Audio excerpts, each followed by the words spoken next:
The last soldier. There was once a soldier who had served his king well and faithfully for many years, but on account of his many wounds, he could serve no longer. The king said, "You can go home now. I have no further need for you. I can only pay those who serve me." The soldier did not know what to do for a living, and he went sadly away.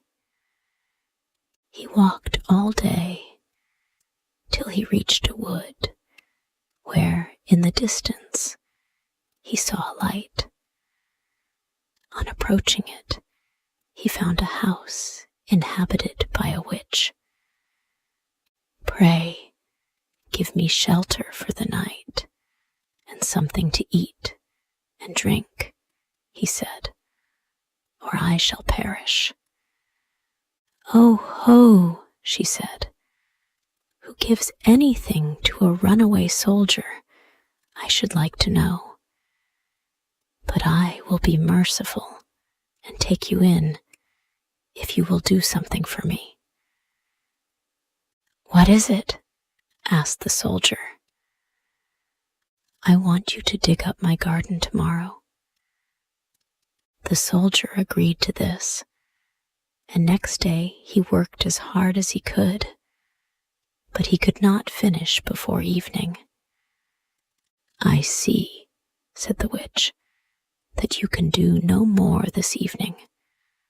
I will keep you one night more, and tomorrow you shall split up some logs for firewood." The soldier took the whole day over this task, and in the evening the witch proposed that he should again stay another night. "You shall only have a very light task tomorrow," she said. "There is an old, dry well behind my house.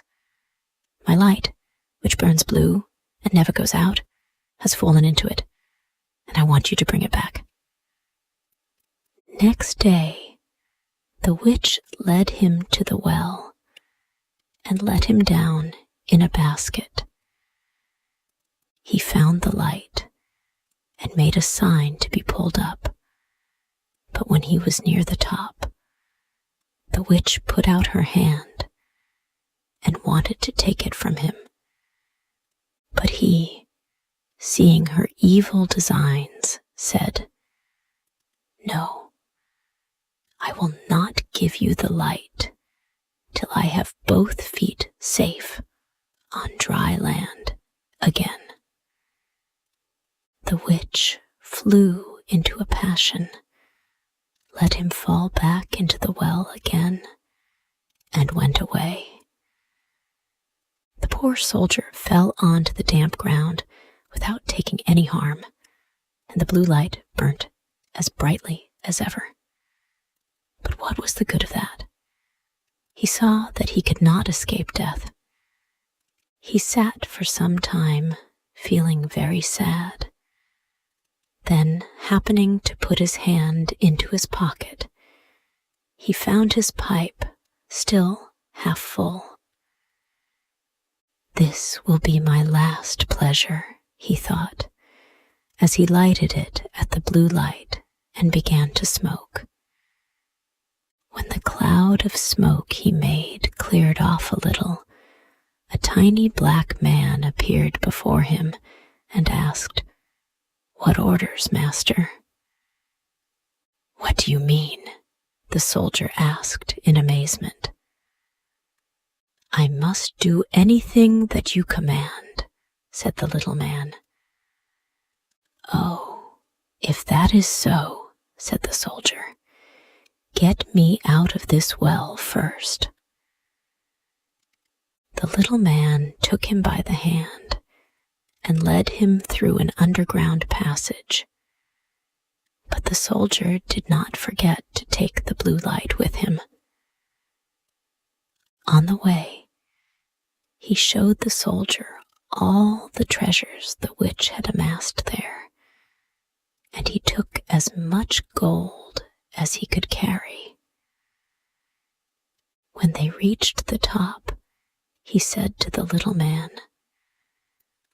"Now go, bind the witch, and take her before the judge."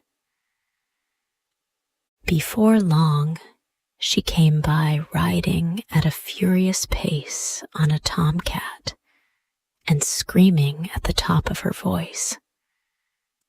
The little man soon after appeared and said, "Everything is done as you commanded, and the witch hangs on the gallows. What further orders have you, master?" "Nothing at this moment," answered the soldier. "You can go home. Only be at hand when I call." "You only have to light your pipe at the blue light, and I will be there," said the little man, and then he vanished. The soldier went back to the town that he had left and ordered some new clothes. Then he went to the best inn and told the landlord to give him the best rooms. The witch rides the cat, her cloak flying out behind her. Before long, the witch came by, riding at a furious pace on a tomcat. When he had taken possession, he summoned the little black man and said, "I served my king faithfully, but he sent me away to die of hunger. Now I will have my revenge." "What do you wish me to do?" asked the little man. "Late at night, when the princess is asleep in her bed, bring her sleeping to me, and I will make her do menial service for me." "It is an easy enough thing for me to do," said the little man, "but it will be a bad business for you if it comes out." As the clock struck 12, the door sprang open, and the little man bore the maiden in. "Aha! There you are," cried the soldier. "Set about your work at once. Fetch the broom and sweep the floor." When she had finished, he sat down and ordered her to take his boots off. Then he threw them at her and made her pick them up and clean them. She did everything he ordered without resistance, silently, and with half-shut eyes. At the first cock crow, the little man carried her away to the royal palace and put her back in bed. In the morning, when the princess got up, she went to her father and told him that she had had an extraordinary dream. "I was carried through the streets at lightning speed and taken to the room of a soldier, whom I had to serve as a maid and do all kinds of menial work. I had to sweep the room and clean his boots. Of course, it was only a dream, and yet I am as tired this morning as if I had done it all." "The dream could not have been true," said the king, "but I will give you a piece of advice.